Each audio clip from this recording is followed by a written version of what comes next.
When I first met Gary Farro, I met him as a volunteer. He had volunteered to be the chair of our business committee, local businessmen in the New York City area. What I liked about Gary was his willingness to serve the organization and not have any real connection to people with bleeding disorders. More importantly, I liked his willingness to go out and share his excitement about serving the community with other business people who also didn't have a personal connection to the bleeding disorders community. In my mind, that made him the perfect volunteer.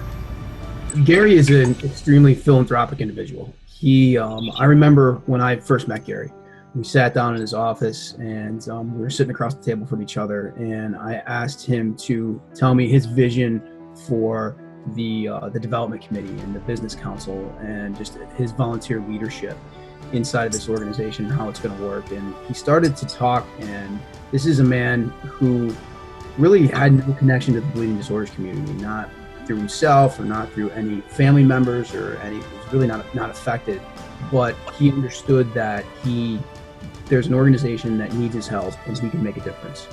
And Gary was extremely excited when we sat down and talked about moving forward inside of NHF and what we can do and the possibilities.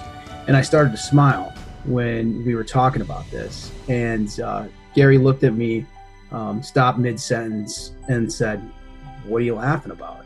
And I told him that the experience that we're having right now, his reaction, if I could take Gary and multiply him by about 100 and have so many feet on the ground that actually think in a philanthropic way like this. And we both kind of chuckled and shared that moment. But it's incredibly refreshing to sit across the table and sit down with someone that truly gets it and understands that if they have the opportunity to make a difference, and they can, they're going to take the time to really do that. And that's who Gary is. That's the type of person he is. He cares.